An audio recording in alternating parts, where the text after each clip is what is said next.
The church was suffocating. Lilies and whispered condolences pressed in from every direction, but all I could hear was Mom's voice slicing through the grief like a blade. "Don't expect a dime, Jasmine. Your father made his feelings crystal clear." Her smile was poison wrapped in black lace. The casket gleamed under stained glass windows, holding the man who raised me, loved me, taught me to ride a bike and balance a checkbook. But according to her, he'd written me out of his life with a pen stroke. I believed her. I shouldn't have. I'd love to know which corner of the globe you're watching from. And if this story speaks to you, make sure to subscribe. Tomorrow's video is one you absolutely can't miss. The smell hit me first. Not the flowers everyone expected at a funeral. Not the lingering incense from morning mass, but something sharper. Cleaning chemicals mixed with old wood polish and the faint trace of Mom's expensive perfume. It carved through my grief like a scalpel, precise and unwelcome. I stood in the doorway of Blessed Heart Catholic Church, clutching a tissue that had disintegrated hours ago. The sanctuary stretched before me, filled with faces I recognized and many I didn't. Dad's coworkers from the construction company, neighbors from Maple Street, old fishing buddies who smelled like cigarettes and engine oil. They all looked at me with that particular expression reserved for the bereaved. Pity wrapped in politeness. But it was Mom's face that stopped my breath. She perched in the front pew like a queen holding court. Her black dress fitted perfectly despite buying it just yesterday. Her auburn hair swept up in a style that probably cost more than my monthly groceries, pearls gleaming at her throat. The same pearls Dad gave her for their 20th anniversary. Back when I still believed they loved each other. Jasmine, sweetheart. Her voice carried that honey-smooth tone she used when other people were watching. She patted the space beside her, manicured nails clicking against the wooden pew. "Come sit with your family." Family. The word felt foreign coming from her lips. We hadn't been a family for years, just 3 people occupying the same house on Elm Drive, dancing around conversations we were too afraid to have. I slipped into the pew, the cushions sighing under my weight. Mom's hand found mine, her grip cold despite the warmth of the October afternoon. To anyone watching, we looked like a mother and daughter united in grief. They couldn't see her fingernails digging crescents into my palm. "Beautiful service," whispered Mrs. Henderson from behind us. She'd lived next door since before I was born, had watched me grow up through chain-link fence conversations and borrowed cups of sugar. "Your father would be so proud." Mom squeezed harder. "Thank you, Eleanor. Richard always said the important thing was bringing people together." Lies flowed from her mouth like water from a faucet, effortless and endless. Dad never said anything like that. He was a man of few words, preferring to show love through actions. Teaching me to change a tire in the driveway. Staying up late helping with algebra homework, even though numbers made his head ache. Sneaking me ice cream after Mom declared I was getting too chubby at age 12. The organ wheezed to life, filling the church with the opening chords of Amazing Grace. I'd always hated that song, but Dad hummed it while working in his garage workshop, tinkering with engines and broken lawnmowers that neighbors brought him. He never charged anyone, just smiled and said helping folks was payment enough. Pastor Williams took his place behind the podium, Bible open, reading glasses perched on his nose. I'd known him since childhood, remembered him baptizing me in this same church 14 years ago. His voice carried weight when he spoke about eternal rest and heavenly peace, but the words bounced off me like rain on pavement. All I could think about was Thursday night. Dad had been in his workshop as usual, radio playing classic rock while he organized his tool collection for the 100th time. I'd brought him a sandwich and found him sitting on his workbench, staring at something in his hands. A photograph, old and creased from handling. "What's that?" I'd asked, settling beside him on the concrete floor. He'd shown me without hesitation. It was us at my 8th grade graduation, both grinning like idiots. I was wearing the blue dress he'd picked out, the one Mom said made me look like a sausage. He'd told me I looked beautiful anyway. "Proud of you, kiddo." he'd said that night, the same words he'd spoken at graduation. Always have been, always will be. Those were the last words he'd said to me. Friday morning, Mom found him in bed, having a heart attack in his sleep. Quick and peaceful, the paramedic said. No suffering, but I was suffering plenty. The pastor was talking about Dad's work ethic now, how Richard Morrison built half the houses in Millbrook County with his own 2 hands, how he mentored young apprentices and never left a job unfinished. The congregation nodded along, sharing stories I'd heard 100 times. Dad fixed the church roof for free. Dad organized the annual charity drive. Dad teaches Sunday school to kids whose parents couldn't be bothered. Mom sat perfectly still beside me, dabbing her eyes with a handkerchief that stayed suspiciously dry. She was good at performing grief, had practiced it through every family gathering where relatives asked why she looked so tired, why Dad seemed so quiet lately. And now, Pastor Williams continued, Richard's daughter Jasmine would like to share a few words. The church fell silent. Every face turned toward me, waiting. I'd written a speech, practiced it in the mirror until the words felt natural, but sitting here, feeling Mom's grip tighten on my wrist, the paper in my pocket felt like lead. I stood on unsteady legs, the sanctuary spinning slightly. The podium seemed miles away, but somehow I reached it, my hands gripping the worn wood where countless others had shared their joys and sorrows. My dad, I began, then stopped. The words I'd planned evaporated, replaced by something rawer, more honest. My dad taught me that love isn't something you say. It's something you do. Every morning he made coffee for Mom even though she complained. It was too weak. Every night he checked my bedroom door to make sure I was safe. When I was 16 and crashed his truck into Miller's mailbox, he didn't yell. He just said, "Well, kiddo, guess we better learn how to fix a mailbox." Laughter rippled through the congregation. Dad would have loved that. Would have grinned, and ducked his head the way he did when attention made him uncomfortable. He wasn't perfect, I continued, my voice growing stronger. He left his tools everywhere and forgot to take out the trash more often than he remembered. But he loved me, completely, without conditions, without limits. And that's how I want to remember him. I made it back to the pew on shaking legs, collapsing beside Mom. She leaned close, her breath hot against my ear. "Lovely speech, darling," she whispered, loud enough for nearby mourners to hear. Then, softer, meant only for me.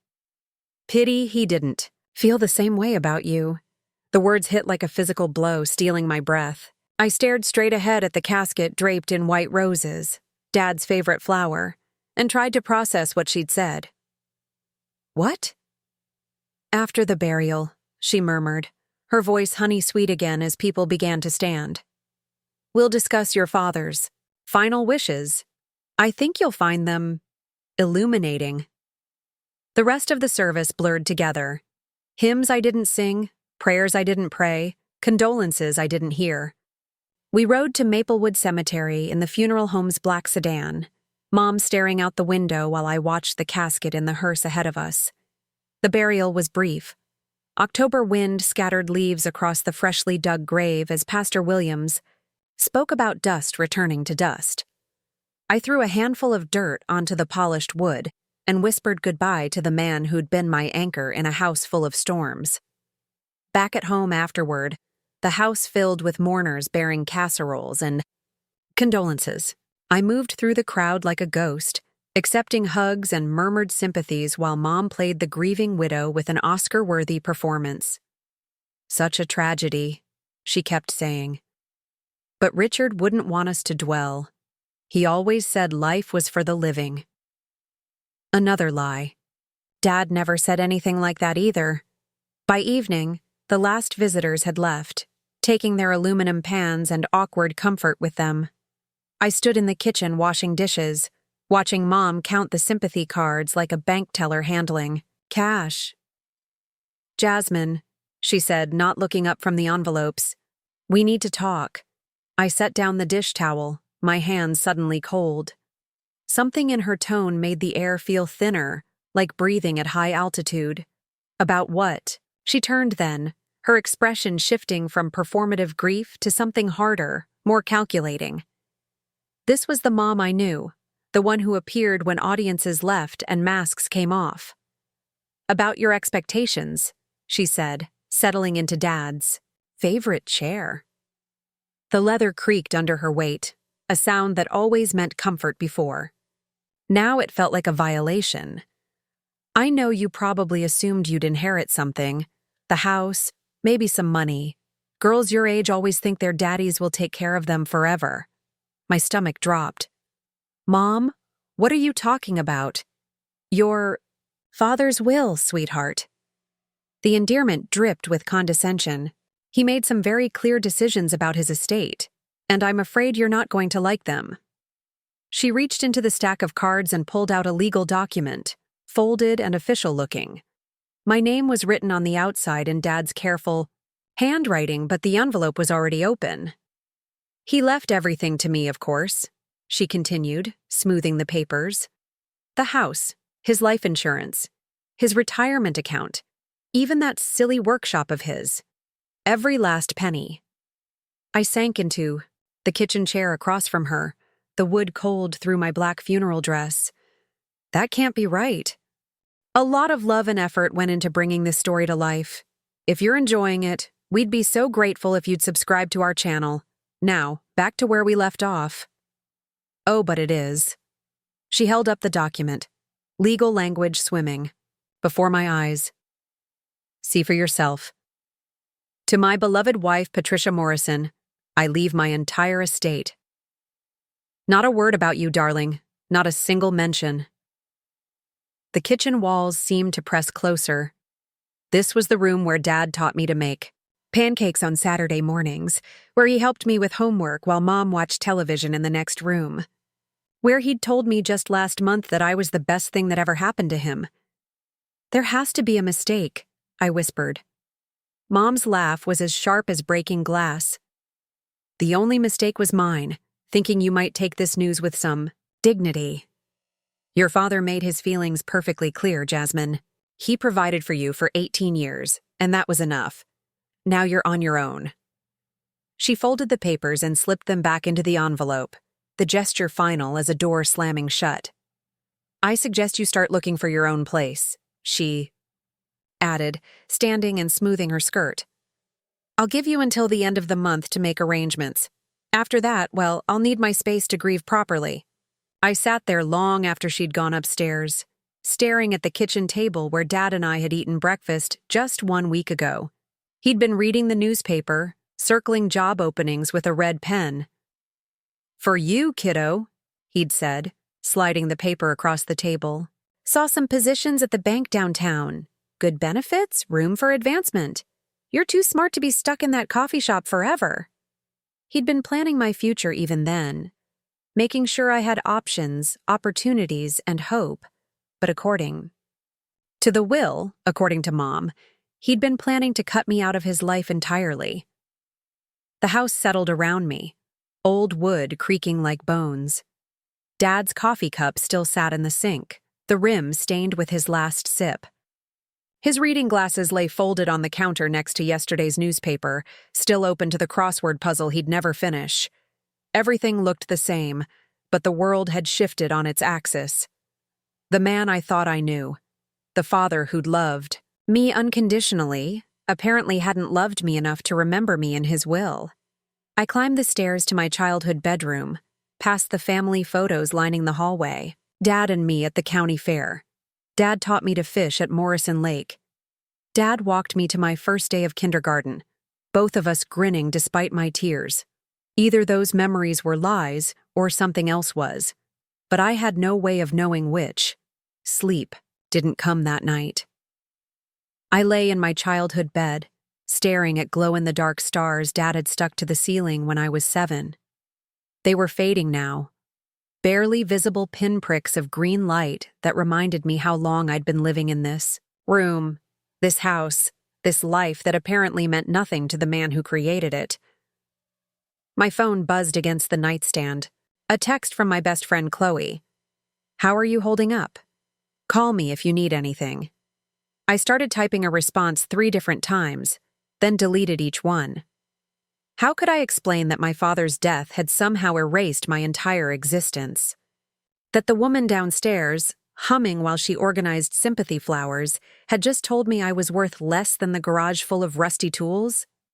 Instead, I pulled up my photos, scrolling through years of memories. Dad taught me to drive in the empty Walmart parking lot. Dad cheered at my high school graduation.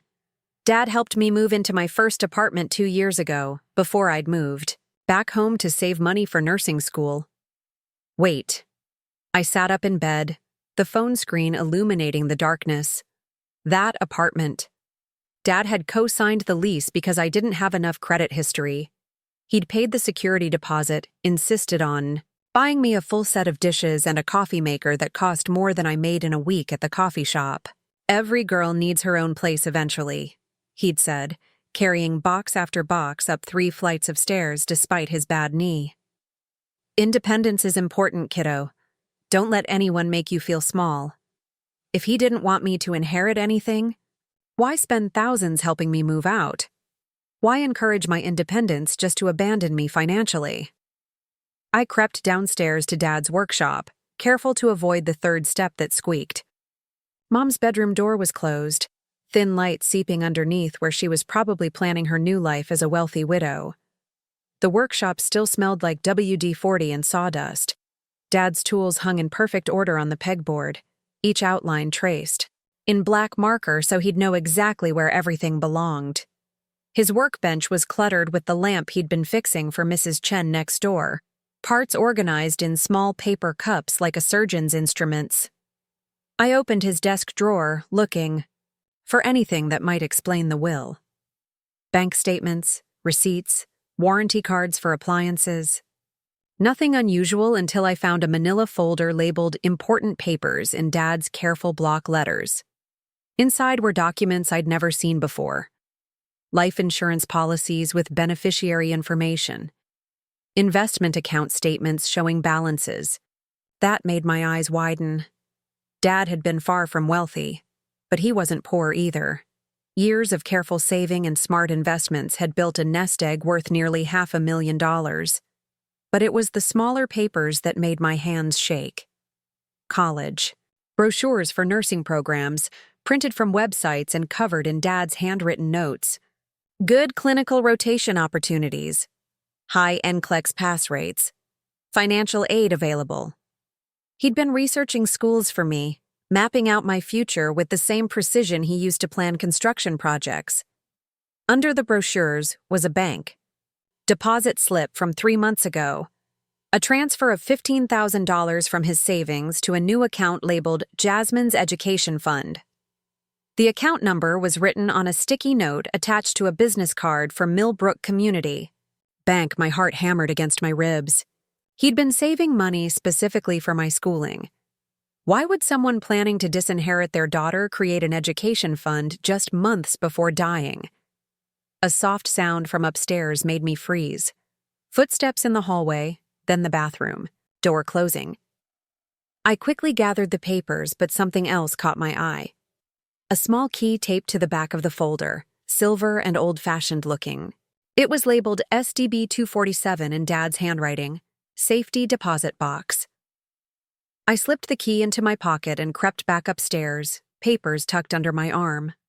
In my room, I spread everything across my bed like pieces of a puzzle. The more I studied them, the less sense Mom's version of events made. Dad hadn't just been planning my future.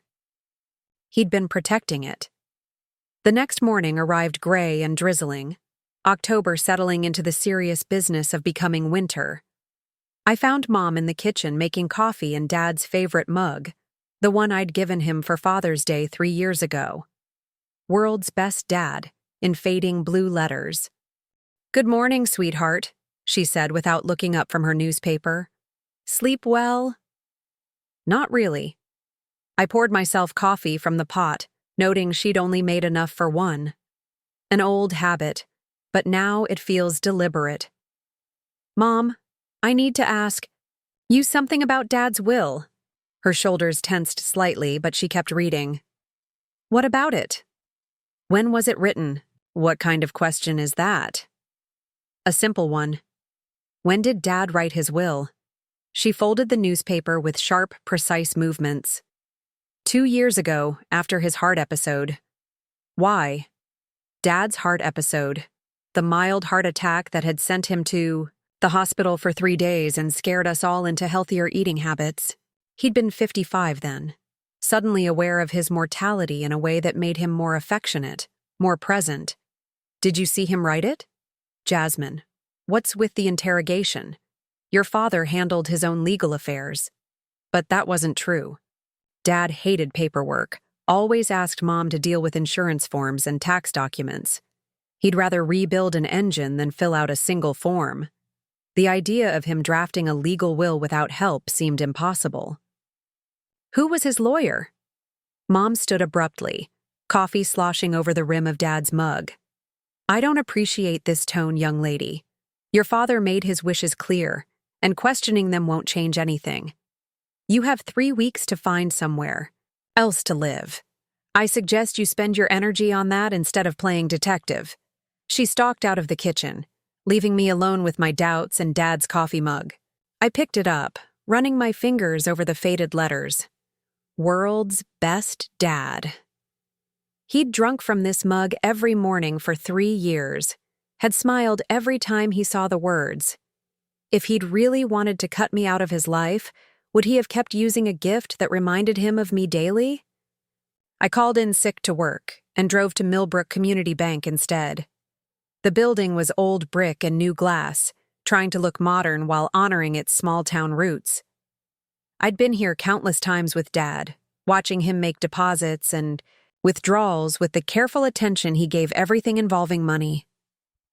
I need to access my father's safety deposit box, I told the teller, a middle-aged woman with kind eyes and graying hair. I'm sorry for your loss, honey, she said, checking her computer. Richard Morrison was such a good man, always asked about my grandbaby. What's the box number? 47. Her fingers clicked across the keyboard, then paused. I'm afraid I can't give you access without proper documentation. Are you the executor of his estate? My heart sank. No. My mother is. Then she'll need to come in with the death certificate and estate paperwork.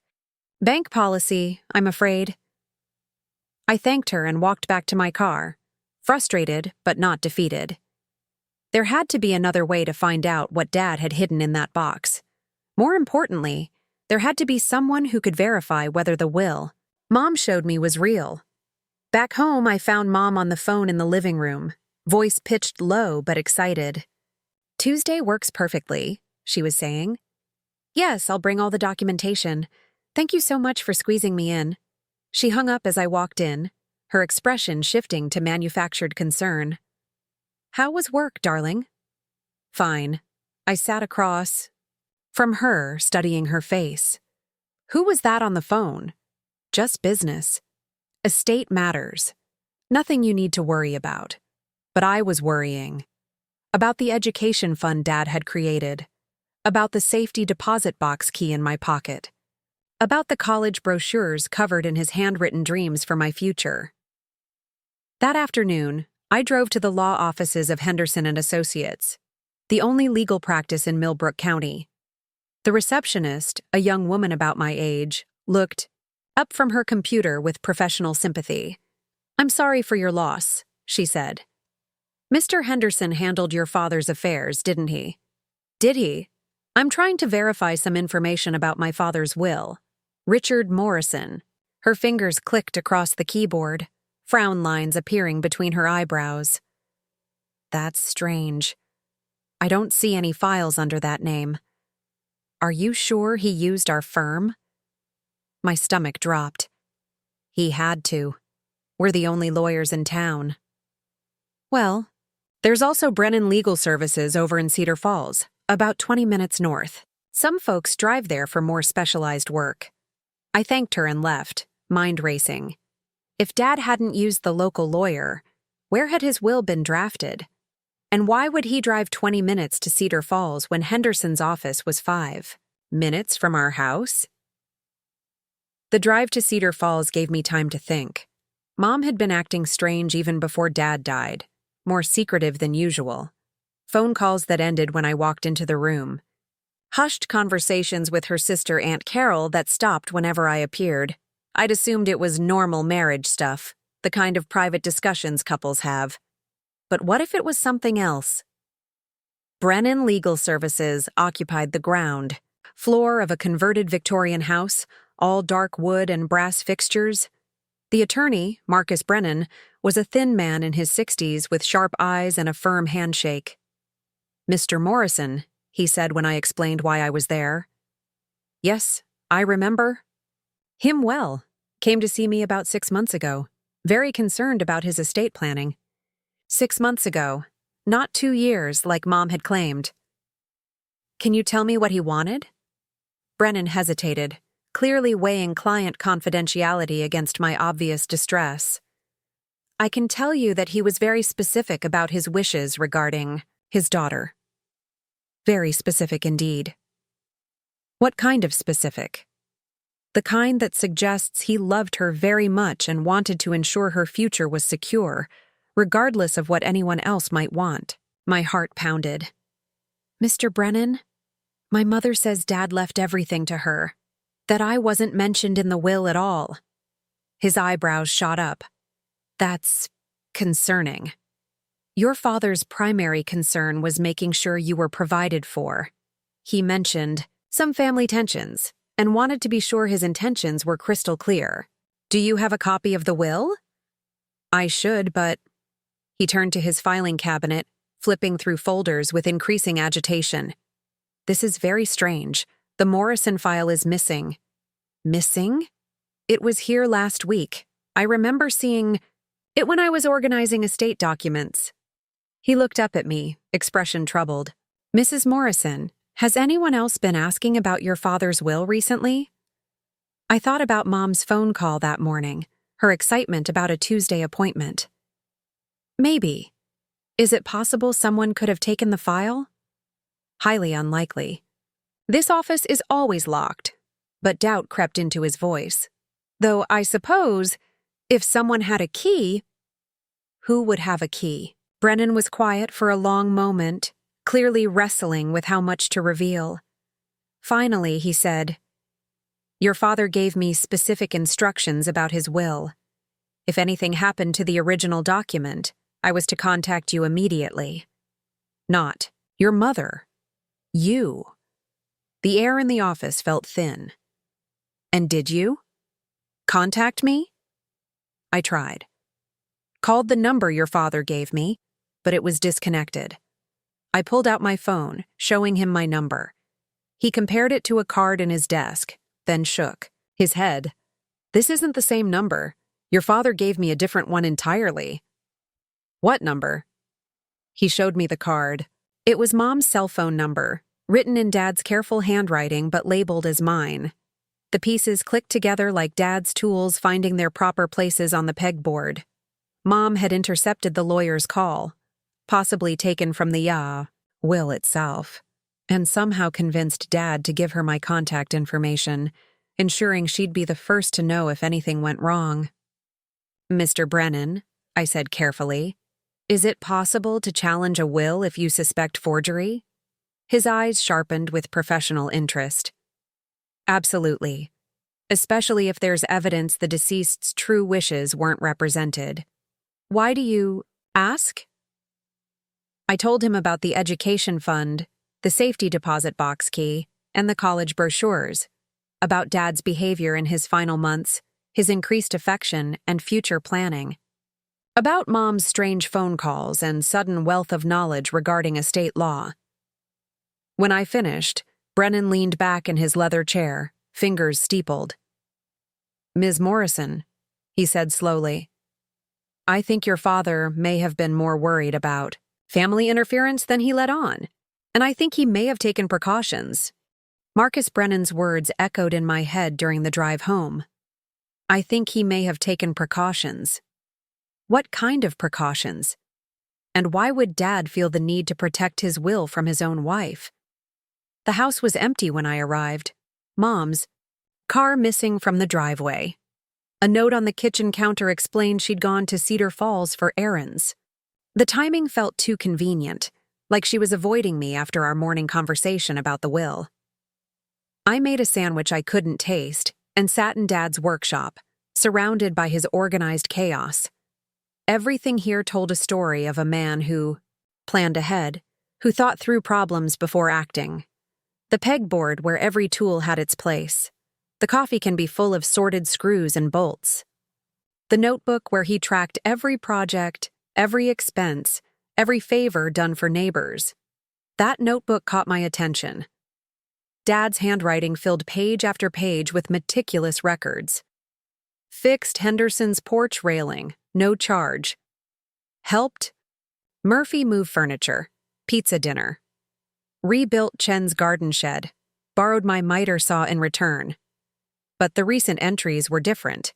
Instead of neighborly favors, they were appointments. Meeting with MB, 2:1 p.m. Second meeting with MB, discuss contingencies. Final meeting with MB, signed documents, discussed safety measures. MB, Marcus Brennan. I flipped to the last entry, dated just 2 weeks before Dad died. Called Jasmine's school. Talked to Dean Rodriguez about nursing program requirements. She'll need strong science grades and clinical experience. Set up a meeting for next month to discuss the accelerated track. My eyes filled with tears. Even in his final weeks, Dad had been planning my future, talking to college administrators about my dreams. The will Mom showed me didn't match the man who wrote these entries. My phone buzzed. A text from an unknown number. This is Dean Rodriguez from Cedar Falls Community College. I had an appointment scheduled with your father next week regarding your nursing application. I'm so sorry for your loss. Please call when you're ready to discuss your academic future. I stared at the message, heart hammering. Dad had made an appointment to discuss my education just days before he died. This wasn't the behavior of someone planning to disinherit me. I called the dean immediately. Ms. Morrison, Dean Rodriguez said, his voice warm and concerned. Your father spoke so highly of you. He was incredibly proud of your work ethic and determination. What exactly did you discuss? Your path through our nursing program.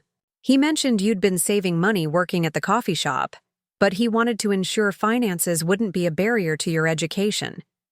He asked about scholarships, work-study programs, and even inquired about our payment plan options. Payment plans? For situations where students receive their funding in installments rather than lump sums. Your father mentioned something about trust fund distributions. He seemed very concerned about timing and wanted to make sure you could start classes immediately when your inheritance became available. Trust fund. Dad had never mentioned a trust fund to me. Dean Rodriguez? Did my father say anything else about my finances? Anything specific about how my education would be paid for? There was a pause. He mentioned wanting to protect your future from family interference. Said he'd learned some hard lessons about mixing love and money. He seemed particularly worried about timing. Wanted to ensure you'd have access to funds when you needed them, regardless of what happened to him. After hanging up, I sat in the workshop trying to piece together the puzzle. Dad had created an education fund, talked to college administrators, set up meetings about my future. But according to Mom, he'd left me nothing. Either Dad was the most manipulative person alive, planning my future while secretly disinheriting me, or Mom was lying about the contents of his will. The garage door opened, rumbling along its tracks. Mom's car pulled in, trunk loaded with shopping bags from expensive stores I couldn't afford to browse in. She seemed surprised to see me in the workshop. "What are you doing out here?" she asked, voice sharp, looking through Dad's things, trying to understand. Understand what? I held up the notebook. Why was he planning my college education right up until he died if he intended to cut me out of his will? Mom's face went pale, then flushed red. Jasmine, you're reading too much. Am I? Because Dean Rodriguez from the community college just called. Dad had an appointment scheduled to discuss my nursing program. He talked about trust funds and inheritance timing. That's impossible. Is it? Or is it impossible that the man who spent his final weeks planning my future would suddenly decide I wasn't worth a penny? Mom slammed her purse down on Dad's workbench, scattering his carefully organized screws. Your father was sick, Jasmine. His judgment wasn't always clear in those last months. His judgment seemed pretty clear when he opened that education fund 3 months ago. The color drained from Mom's face completely. What education fund? I pulled out the bank statement I'd found in Dad's files. This one, $15,000. Specifically for my schooling. Why would someone planning to disinherit me set aside money for my education? Mom snatched the paper from my hands, studying it with growing panic. This doesn't mean anything. He probably forgot about it. Dad never forgot about money, you know that? She crumpled the bank statement and threw it in the trash. Enough, Jasmine. I won't have you disrespecting your father's memory with these conspiracy theories. He made his decision, and you need to accept it. But even as she spoke, her hands shook. Mom had always been a good liar, but she was a terrible actress when cornered. That evening, I drove to Chloe's apartment across town. I'd been avoiding my friends since the funeral, too ashamed to admit that my father apparently hadn't loved me enough to provide for my future. But sitting in Chloe's kitchen, surrounded by the normalcy of her life, I finally told the whole story. That's insane, Chloe said when I finished. She'd known my family for years, had spent countless weekends at our house watching Dad teach me to fix cars and cook elaborate Sunday breakfasts. Your dad worshipped you. Remember when you got that scholarship to state school and he bought a cake shaped like a diploma? I'd forgotten about that cake. Dad had driven an hour to find a bakery that would make it, had invited half the neighborhood over to celebrate my academic achievement. Maybe he changed his mind about me, I said, but the words felt hollow. Or maybe your mom is lying. Chloe's directness had always been refreshing, but tonight it felt dangerous. Like she was voicing thoughts I wasn't ready to have. Why would she lie? For money? Control? Because she's always resented how close you and your dad were? Chloe leaned forward, eyes intense. Jasmine, I've watched your parents' marriage for years. Your mom has always been jealous of your relationship with your father. That was true. Growing up, I'd noticed how Mom's mood would sour when Dad and I worked. On projects together or shared inside jokes, she'd make cutting comments about Daddy's little princess or complain that we left her out of things. She used to get so mad when he'd take you fishing, Chloe continued. Remember? She'd pout for days afterward, like you'd stolen something that belonged to her. But lying about a will? That's fraud, Chloe. That's a serious crime. So is stealing someone's inheritance. The next morning, I woke with new resolve. If Mom was lying about Dad's will, there had to be evidence, and the most likely place to find that evidence was in the safety deposit box Dad had hidden from her. Drove back to Millbrook Community Bank, but this time I had a plan. Instead of asking for access, I approached the same teller from before. Excuse me, I said. I was here yesterday asking about my father's safety deposit box. I'm wondering if you could tell me who else has access to it. The teller's kind eyes softened with sympathy. Well, typically it would be the account holder and any authorized users they've designated. Let me check the signature cards. She disappeared into the back office, returning with a file folder. According to our records, Box 247 was accessed yesterday afternoon by Patricia Morrison. She had a key and proper identification. My heart sank. She took everything? I can't say what was removed, but she did spend quite a bit of time in the vault. The teller leaned closer, voice dropping. Between you and me, dear, she seemed very focused, like she knew exactly what she was looking for. So Mom had beaten me to the safety deposit box and had taken whatever evidence Dad had hidden there. but her urgency suggested there had been something worth hiding. I thanked the teller and walked back to my car, feeling defeated. Mom had outmaneuvered me at every turn, had anticipated my investigation and stayed one step ahead. But as I sat in the parking lot, another thought occurred to me. Dad was careful, methodical.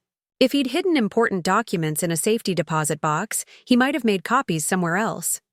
I drove home and searched the workshop more thoroughly, looking for hiding spots Mom might have missed. Behind the pegboard, I found an envelope, taped to the wall. Inside were photocopies of bank statements, investment accounts, and something that made my hands shake. A second will, dated just 1 month before Dad died, drafted by Marcus Brennan, leaving the majority of his estate in a trust for my education and future security. According to this document, Mom would inherit the house and a modest monthly allowance. Everything else, the life insurance, investments, even Dad's retirement account, was designated for me, but held in trust until I turned 25 or completed my nursing degree, whichever came first. The will was signed, witnessed, and notarized, legal in every way that mattered. At the bottom of the envelope was a note in Dad's handwriting. Jasmine, if you're reading this, something has happened to me, and Patricia is not telling you the truth about my wishes. The original of this will is with Marcus Brennan. Patricia has a copy of an older will that does not reflect my final decisions. Do not let her convince you that I stopped loving you. You are my greatest achievement, and your future is my greatest concern. Love always, Dad. I clutched the papers to my chest, tears streaming down my face. Dad had known. Somehow he'd anticipated that Mom might try to hide his true intentions. He'd left me a roadway map to the truth. But when I called Marcus Brennan's office, his receptionist delivered devastating news. I'm so sorry, Ms. Morrison, but there was a break-in at the office last night. Several files were stolen, including estate documents. The police are investigating, but whoever did this knew exactly what they were looking for. My blood turned to ice. Was my father's file among those stolen? I'm afraid so. Mr. Brennan is absolutely beside himself.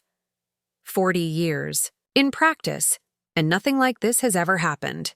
I hung up feeling like the ground had shifted beneath my feet.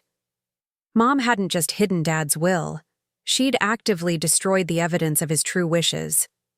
The break-in was too convenient, too targeted to be coincidence. But she'd made one crucial mistake. She'd assumed Dad only kept one copy of his final will. Looking down at the photocopies in my hands, I realized I was holding the ammunition I needed to fight back. Dad had outmaneuvered Mom after all, and had found a way to protect me even from beyond the grave. The question now was whether I had the courage to use it. I stared at Dad's handwritten note until the words blurred, his final message burning itself into my memory. Do not let her convince you that I stopped loving you. The man I'd grieved for wasn't the monster Mom had painted. He was exactly who I'd always believed him to be. A father who loved me enough to outsmart his own wife. But having evidence and knowing how to use it were different things entirely. I photographed every page of the photocopied will with my phone, then hid the originals in 3 separate locations. One in my car's glove compartment, one in a storage unit I rented across town, and one with Chloe. If Mom could break into a law office, she could certainly search my bedroom. The next challenge was finding another lawyer willing to take on what was essentially a family war. Brennan's office was compromised, and I doubted he'd want to get further involved after being burglarized. I needed someone with no connection to my family, someone Mom couldn't intimidate or manipulate. That's when I remembered David Chen, Mrs. Chen's youngest son who'd moved back to Millbrook after law school. Dad had helped build the addition on their house where David now ran his practice. If anyone would believe Dad's character over Mom's performance, it would be someone whose family had benefited from his generosity. David's office was a converted bedroom in his childhood home, professional but cozy. He was younger than I'd expected, maybe 30, with kind eyes behind wire-rimmed glasses. When I explained why I was there, his expression shifted from polite interest to deep concern. "Your father rebuilt our garage after the storm last year," he said, studying the photocopied will. "Wouldn't take a penny for materials or labor. Said neighbors helped neighbors, no questions asked." "That sounds like Dad." "This will look legitimate," David continued, flipping through the pages. "Proper signatures, witness statements, notary seals. If this represents your father's true wishes, then what your mother showed you is either an outdated document or a fake." I didn't say that, but his tone suggested he was thinking it. The question is how to proceed. Challenging a will is serious business, especially when it involves accusations of fraud. What do I need to prove my case? David leaned back in his chair, fingers steepled. Evidence of your father's state of mind in his final months. Witnesses, who can attest to his intentions regarding your future. Documentation of the timeline, when each will was supposedly created, and why he might have changed his mind. I have some of that. I showed him the bank statements for the education fund, the college brochures with Dad's notes, and Dean Rodriguez's contact information. "This is good," David said, making notes. "But we need more. We need to prove not just that your father intended to provide for you, but that your mother knew about his real wishes and deliberately concealed them." How do we do that? We start by filing a formal challenge to the probate. That will require your mother to produce the original will and submit to questioning under oath. Lying to a probate court is perjury. My stomach clenched. You mean I'd be accusing my mother of committing crimes? Jasmine, if your father's real will was hidden and a fake one substituted, that's fraud, theft, and possibly conspiracy. These aren't parking tickets we're talking about. The weight of what I was considering pressed down on me. This wasn't just about money anymore. I was talking about destroying my mother, sending her to prison, tearing apart what remained of our family. But then I thought about Dad's note. About his voice that night in the garage. "Proud of you, kiddo. Always have been. Always will be." About the college brochures covered in his handwriting, his dreams for my future mapped out in careful detail. What's the first step? David pulled out a legal pad and began writing. We filed a petition with the probate court questioning the validity of the will currently submitted. But Jasmine, once we start this process, there's no going back. Your mother will know you're challenging her, and if she's capable of breaking into a law office, she might be capable of worse. Exactly. I thought about Mom's behavior since the funeral, her sudden confidence about money, her expensive shopping, trips, her eagerness to get me out of the house. She was already spending Dad's inheritance like it was her lottery winnings. How long does the legal process take? Could be months, maybe longer if she fights hard. David set down his pen and looked at me seriously. I need to ask, are you prepared for what this might do to your relationship with your mother? Win or lose, things will never be the same between you. The question hit harder than I'd expected. Despite everything Mom had done, she was still my mother. The woman who'd taught me to ride a bike and helped with school projects. Who'd held me when I cried over my first heartbreak and celebrated when I got my first job. But she was also the woman who'd whispered poison in my ear at Dad's funeral. Who'd stolen his final wishes and tried to erase his love for me. Who'd committed felony breaking and entering to hide evidence of her crimes. She made this choice when she decided to lie about Dad's will, I said finally. I'm just choosing not to let her get away with it. David nodded and resumed writing. Then let's get started. Filing the legal paperwork felt anticlimactic. Just forms and signatures, fees and filing deadlines. But I knew that somewhere across town, Mom would soon receive official notification that her version of events was being challenged. I went home that evening expecting confrontation, preparing for the explosion that would come when she discovered my rebellion. But the house was quiet when I arrived, Mom's car missing from the driveway again. She'd left another note. Gone to visit Aunt Carol for a few days. Help yourself to whatever's in the fridge. The timing felt suspicious. Either Mom was avoiding me because she sensed trouble, or she was handling some crisis I didn't know about. Either way, her absence gave me time to search the house more thoroughly. In Mom's bedroom, I found a stack of brochures for expensive cruise lines and luxury resorts. Retirement communities in Florida with golf courses and spa services. Real estate listings for condos in places I'd never heard of, all with price tags that should have been impossible on Dad's construction worker income. Unless, of course, she was planning to have access to his entire estate.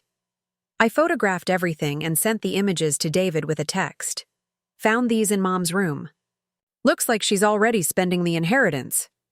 His response came quickly. This helps our case. Shows she was planning to use funds before probate was complete. Keep looking. In Mom's closet, behind boxes of old Christmas decorations, I found something that made my blood run cold. A manila envelope labeled P. Morrison, Legal Consultation, from a law firm in the state capital, 2 hours away. Inside were draft documents that made my hands shake. A will in Dad's name, but not the one Mom had shown me at the kitchen table. This version left everything to Mom with no mention of me at all, but the language was different from both wills I'd seen. Cruder, less professional. At the bottom of the envelope was a receipt for legal services. Document preparation and consultation. $2,500. The date on the receipt was 3 weeks after Dad's funeral. My legs gave out and I sank onto Mom's bed, trying to process what I was seeing. She hadn't just hidden Dad's real will. She'd commissioned a fake one after he died, and had paid lawyers to create a document that would give her everything while cutting me out completely. This wasn't grief or confusion or misunderstanding Dad's wishes. This was a premeditated theft. I called David immediately, not caring that it was past 9 o'clock. You need to see this, I said, my voice shaking. I found proof that Mom created a fake will. Bring it to my office first thing tomorrow morning. Don't confront your mother until we've documented everything properly. She's out of town, visiting my aunt. Good. That gives us time to prepare our case before she realizes what we've found. But when I arrived at David's office the next morning, his expression was grim. We have a problem, he said before I could even sit down. I got a call this morning from opposing counsel. Your mother has hired Catherine Blackwood. I'd never heard the name, but David's tone suggested I should have. Who's Catherine Blackwood? The most ruthless estate attorney in the state. She specializes in high-stakes probate disputes and doesn't lose often. Your mother just declared war. My stomach dropped. What does that mean for our case? It means she's taking this seriously. Blackwood doesn't come cheap. We're talking $50,000 minimum just to get started. Either your mother is very confident about winning, or she's hiding something valuable enough to justify that expense. I showed David the fake will I'd found in Mom's closet, watching his expression grow darker as he read. This is it, he said, finally. This is the smoking gun we needed. She commissioned this document after your father's death, presumably to replace his real will with something more favorable to her interests. So we have her? We have evidence of fraud, yes. But Blackwood? We'll argue that this was just a consultation, that your mother was trying to understand her legal options. We need to prove she actually submitted this fake will to the probate court. David pulled out the will Mom had shown me that first night, the one I'd photographed with my phone. Comparing them side by side, the differences were obvious. Different. Paper, different formatting, even different signatures.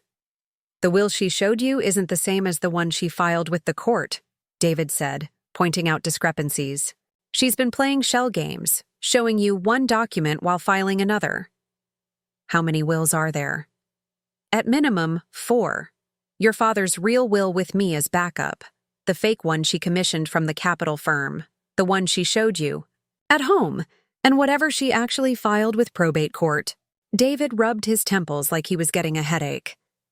Your mother has been very busy. That afternoon, we filed additional motions requesting all documents related to Dad's estate, including the original will on file with the probate court. We also requested a handwriting analysis of the signatures and an examination of the paper and ink used in each document. Once we file these motions, your mother will know we're serious, David warned. She'll also know we have evidence of her fraud. Things are about to get very ugly. He was right. Mom called that evening, her voice tight with barely controlled rage. What the hell do you think you're doing, Jasmine? Following Dad's real wishes. Your father's wishes were made perfectly clear in his will, the one filed with the probate court. The legal one. Which legal one, Mom? The one you showed me in the kitchen? The one you commissioned from lawyers in the Capitol? Or the one you actually filed with the court? Silence stretched across the phone connection. When Mom spoke again, her voice was ice cold. I don't know what you think you found, but you're making a terrible mistake. Drop this nonsense before you destroy what's left of our family. You destroyed our family the moment you decided to steal from Dad's daughter. I am protecting this family. Your father wasn't thinking clearly in his final months. He was sick, confused. The will I filed represents his true wishes, made when he was healthy and rational. Then you won't mind submitting to a handwriting analysis, or explaining why you hired Catherine Blackwood if you have nothing to hide. Except for the bank records showing payments to law firms for document preparation after her husband's death, David replied. And testimony from paralegals who prepared those documents at her direction. Judge Morrison held up his hand for silence. I've heard enough for today. This matter clearly requires a full evidentiary hearing. I'm scheduling a trial for 6 weeks from today, during which both sides will have an opportunity to present their complete cases. He turned to Mom's table with a stern expression. Mrs. Morrison, I'm also ordering that all estate assets be frozen pending resolution of this matter. You may draw living expenses from the account, but no major expenditures or asset transfers are permitted. Mom's face crumpled. The cruise brochures and condo listings in her bedroom suddenly seemed very far away. Furthermore, Judge Morrison continued, I'm ordering the district attorney's office to review this matter for possible criminal charges. If evidence supports allegations of document fraud or burglary, this could become a criminal case as well as a civil one. Blackwood stood quickly. Your Honor, my client objects to any criminal referral based on unsubstantiated allegations. Your objection is noted and overruled. This court takes document fraud very seriously. Judge Morrison's gaze swept across the courtroom. If someone in this case has committed crimes to manipulate an estate, they will face consequences beyond losing a civil lawsuit. The hearing ended with scheduling discussions and procedural motions, but I barely heard them. 6 weeks until trial. 6 weeks to prove Mom had stolen Dad's legacy and tried to erase his love for me. As we packed up our documents, Mom approached our table. Up close, I could see the desperation she'd been hiding behind her courtroom composure. Jasmine, she said, her voice pleading, you don't understand what you're doing. What this will cost both of us. I understand perfectly. I'm fighting for what Dad actually wanted, not what you're pretending he wanted. The district attorney, criminal charges. This could destroy our family. You destroyed our family the moment you decided to steal from me. Mom's expression hardened, the pleading mask falling away. You think you're so smart, don't you? Think you've outmaneuvered me? I think Dad outmaneuvered you. I'm just following the roadmap he left. Your father was a weak man who let his daughter manipulate him. I protected him from making mistakes he'd regret. David stepped between us. Mrs. Morrison, I'd advise you not to make any more statements without your attorney present. But the damage was done. In her anger, Mom had essentially admitted she'd overridden Dad's wishes because she disagreed with them. And she'd done it. In front of a courthouse full of witnesses. Outside on the courthouse steps, David was cautiously optimistic. Today went better than expected. Judge Morrison clearly has doubts about your mother's version of events. What about the criminal investigation? That's out of our hands now. If the DA finds evidence of fraud or burglary, your mother could face felony charges regardless of how the civil case turns out. I looked back at the courthouse, where Mom was still arguing with Catherine Blackwood on the steps. For the first time since Dad's funeral, I felt like I might actually win this fight. But as we walked to David's car, I noticed a black sedan following us at a distance. When David turned left toward his office, the sedan turned left too. When he changed lanes, it mirrored his movements. "David," I said quietly, "I think someone's following us." He glanced in his rearview mirror, frowning lines deepening. "You're right.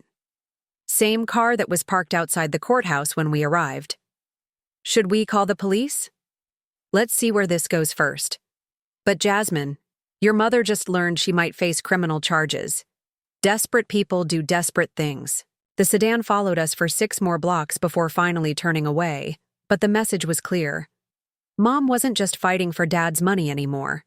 She was fighting for her freedom, and that made her more dangerous than ever. As David pulled into his office parking lot, my phone buzzed with a text from an unknown number. "Drop the lawsuit or face the consequences. Some secrets are better buried." I showed the message to David, whose expression grew grim. "We're calling the police," he said, "and from now on, you don't go anywhere alone." The civil case was becoming something much more dangerous, and I was starting to realize that Dad's love for me might cost more than I'd ever imagined. The notification from Millbrook County Correctional Facility arrived on a Tuesday morning 8 months after the trial. Patricia Morrison was being released early for good behavior, and as the victim of her crimes, I had the right to be informed of her release date.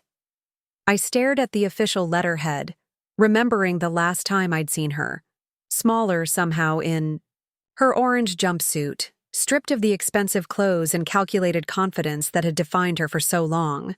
Now she'd be walking free while I was still living with the consequences of her deception. But as I folded the letter and set it aside, I realized something surprising. I didn't feel anger anymore. The rage that had sustained me through months of legal battles had transformed into something quieter, but more powerful. A deep understanding that her choices had revealed exactly who she was and who I was determined not to become. My phone buzzed with a text from David Chen. "Did you get the notification about Patricia's release? We should discuss security precautions." The legal bills from our court victory had been substantial, but the trust Dad established had covered everything with room to spare. More importantly, the case had established legal precedents that would make it harder for future inheritance fraud to succeed. Other attorneys had contacted David, asking to study our evidence-gathering techniques for their own estate disputes. "Your father's case is becoming a model for how to protect estate intentions," David had told me recently. "Law schools are teaching it as an example of thorough estate planning." Dad would have laughed at that.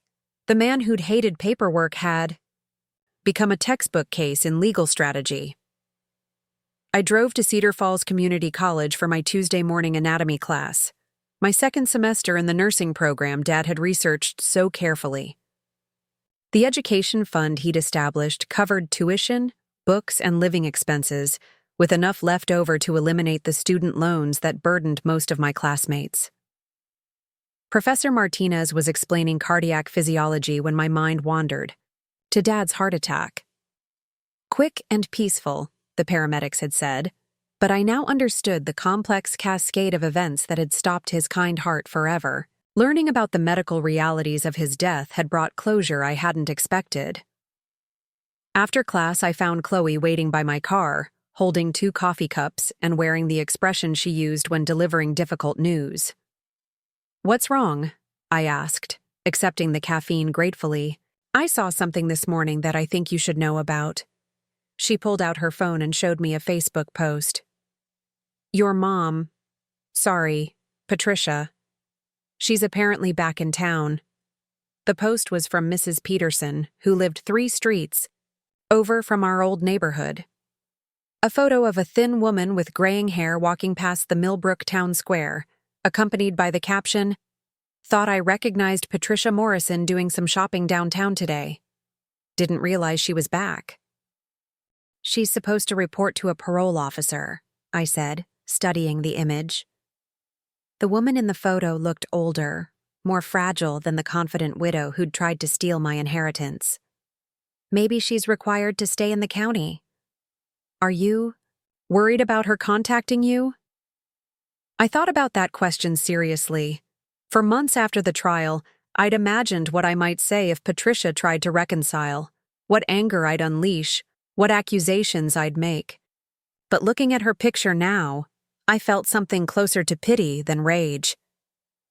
"I don't think she will," I said finally. "She spent 8 months in prison thinking about her choices. She knows what she did." That afternoon brought an unexpected visitor to the house on Elm Drive. I was studying for my pharmacology exam when the doorbell rang, revealing Marcus Brennan standing on my front porch with a briefcase and an uncomfortable expression. "Ms. Morrison," he said formally. "I hope you don't mind the unannounced visit, but I have some information that couldn't wait for our regular meeting. I invited him into Dad's old workshop, now converted into my study space but still smelling faintly of WD-40 and sawdust." Marcus looked around at the medical textbooks and anatomy charts with approval. "Your father would be pleased to see this. Room being used for your education," he said, settling into the chair across from my desk. "But I'm here about something else entirely. We've discovered additional assets your father hid from Patricia." My heart skipped. "What kind of assets?" Marcus opened his briefcase and pulled out a thick folder.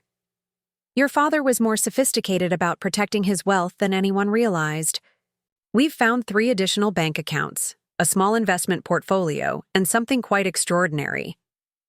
He handed me a document that made me gasp. "A life insurance policy? $200,000, with you as the sole beneficiary. The premiums were automatically deducted from an account Patricia didn't know about. The insurance company has been trying to locate you for months."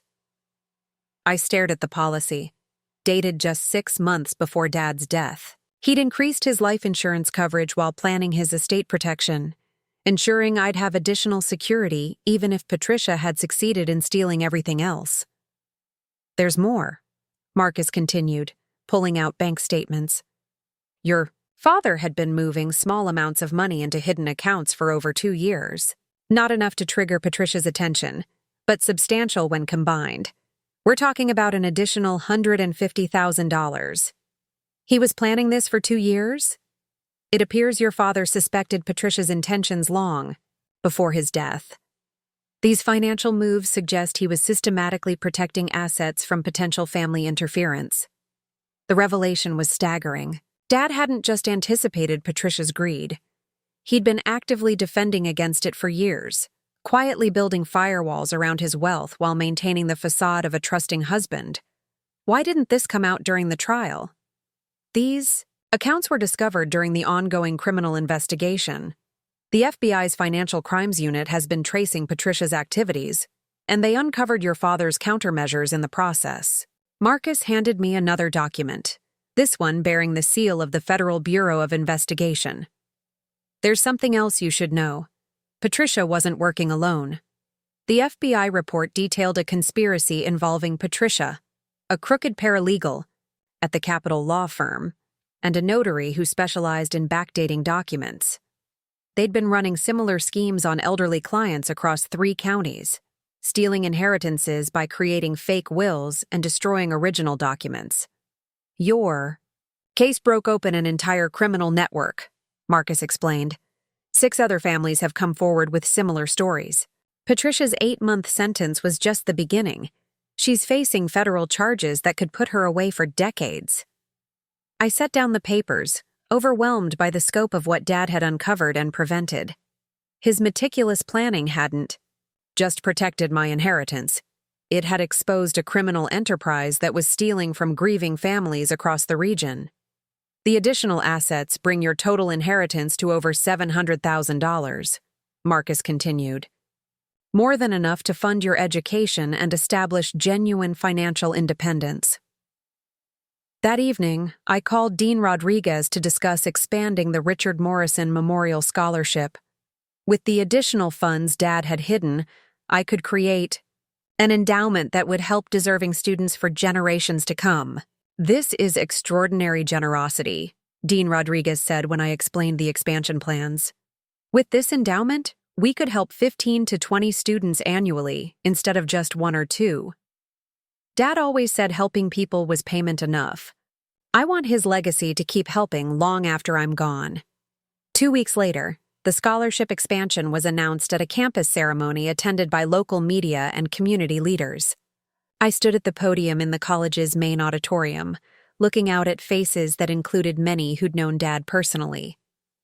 "My father, Richard Morrison, believed that love was something you did, not something you said," I began, feeling his presence in the room like warmth spreading through my chest.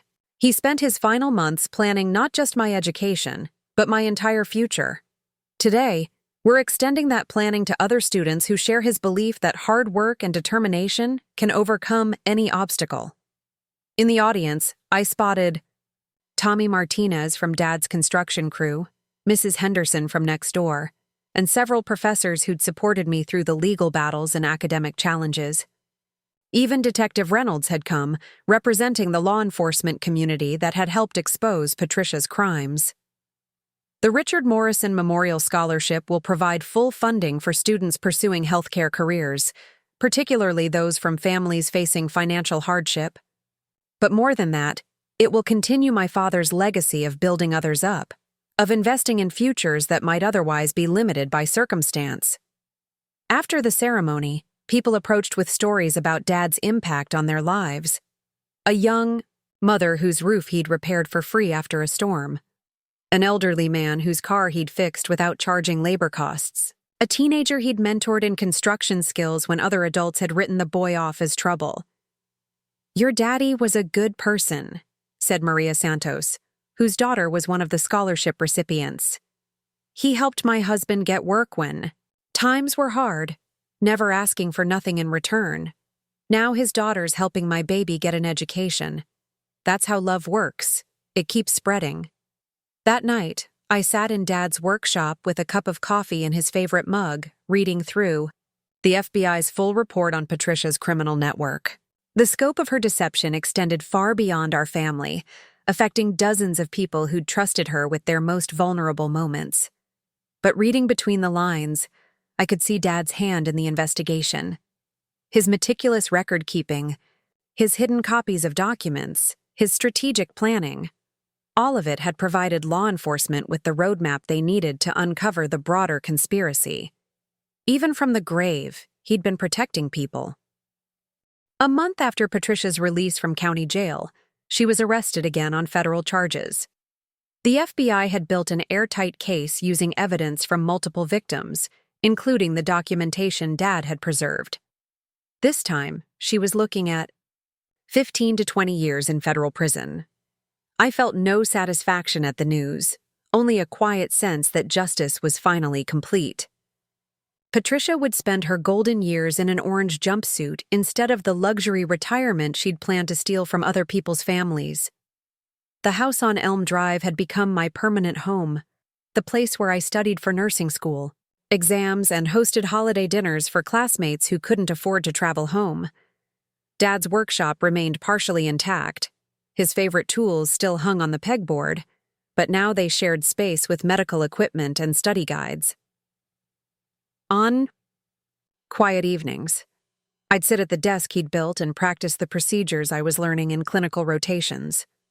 Drawing blood, checking vitals, administering medications, all skills that would help me heal others the way Dad had spent his life building and fixing things for his community. My nursing school professors were impressed with my clinical performance, especially my ability to connect with cardiac patients. "You have an intuitive understanding of heart conditions," Dr. Williams had observed. "Have you considered specializing in cardiac care?" I had, actually, working with patients whose hearts where failing felt like completing a circle that began with Dad's sudden death. Every monitor I read, every medication I administered, every hand I held during a scary procedure was a small victory against the disease that had taken him from me. 6 months before nursing school graduation, I received a letter that surprised me. It was from Patricia, postmarked from federal prison, written in handwriting that looked shakier than I remembered. Jasmine, I know you have every right to throw this letter away without reading it. I wouldn't blame you. But I wanted you to know that I understand now what your father saw in you and what I was too selfish to appreciate. Prison gives you a lot of time to think about your choices and their consequences. I've had almost 2 years to think about what I did to you and to Richard's memory. I convinced myself that I was protecting our family's financial future, but I was really just feeding my own fear and greed. Your father loved you completely, and he planned your future with the same care he brought to every construction project. I tried to tear that down because I couldn't stand that his love for you was bigger than his obligation to me. That was my sickness, not his. I heard about the scholarship expansion and the other students you're helping with Richard's money. That's exactly what he would have wanted, his resources being used to build other people up instead of just making one person comfortable. I don't expect forgiveness, and I'm not asking for it. I just wanted you to know that watching you honor your father's legacy has taught me what love actually looks like. It looks like you are fighting for his memory. It looks like him planning for your success. It looks like both of you care more about other people than about yourselves. I hope nursing school is everything Richard dreamed it would be for you. Patricia. I read the letter twice, then filed it away in Dad's desk drawer next to his final note. To me. It wasn't an apology exactly, but it was acknowledgement of what Dad and I had always known. That love expressed through action was stronger than any deception. Graduation day arrived with perfect spring weather and a campus full of proud families. I'd invited Mrs. Henderson, Tommy Martinez, Dean Rodriguez, and David Chen to represent the community that had supported me through the darkest period of my life. Walking across the stage to receive my nursing degree, I carried Dad's baseball cap.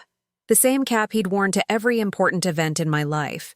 The cap was showing its age, faded and worn from years of construction sites and Saturday morning projects, but it represented everything he'd built for me. Jasmine Morrison, Dean Rodriguez announced, graduating summa cum laude with a Bachelor of Science in Nursing, recipient of the Dean's Award for Academic Excellence and Community Service. In the audience, Mrs. Henderson was crying openly while Tommy Martinez whistled loud enough to wake the dead. David Chen applauded like he'd won the case all over again. And in the empty seat I'd reserved in the front row, Dad's presence felt as real as sunshine. After the ceremony, I was approached by Dr. Elizabeth Warren, Chief of Cardiology at Millbrook General Hospital. Ms. Morrison, I've been following your clinical work with great interest. We have a position opening in our cardiac unit, and I'd like to discuss it with you.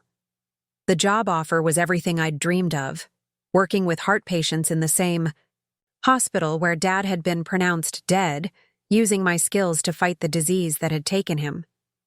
It felt like the completion of a circle that had begun with his first heart attack and his decision to plan for my future. I'd be honored to work in your unit, I told Dr. Warren. My father died of a heart attack, helping other families avoid. That loss would mean everything to me. That night, I sat in Dad's workshop with a glass of wine and the job offer letter, thinking about the journey from his funeral to this moment. 18 months ago, I'd been a coffee shop employee with no real prospects, believing my father had abandoned me in death. Now I was a registered nurse with a secure future and the resources to help others achieve their own dreams. The transformation hadn't been magical or easy. It had required fighting for truth, standing up to manipulation, and choosing love over fear at every decision point. Dad had given me the tools for that fight, but I'd had to pick them up and use them. Looking around the workshop at the blend of his tools and my textbooks, his projects and my achievements, I understood something that had taken months to fully grasp. Dad's final gift wasn't just the money or the education or even the vindication of his love. His final gift was the example of how to live with integrity, how to plan for other people's happiness, and how to build legacies that survived any attempt to tear them down. Every patient I would help, every student the scholarship would support, every act of generosity I performed would be an extension of the love he'd started. The house on Elm Drive wasn't just my inheritance anymore. It was my launching pad for continuing the work Dad had begun, building others up, healing what was broken, and proving that genuine love was always stronger than temporary greed. At my father's funeral, Patricia had whispered, "Don't expect a dime." She'd been wrong about everything that mattered. I'd inherited much more than money. I'd inherited a roadmap for living that would guide me for the rest of my life, and the best part was, I was just getting started. Looking for more? We've got 2 amazing stories ready for you right on screen. If this one touched you, these are absolutely worth your time. Click to watch them now. And hey, subscribe and hit that bell to never miss our latest uploads.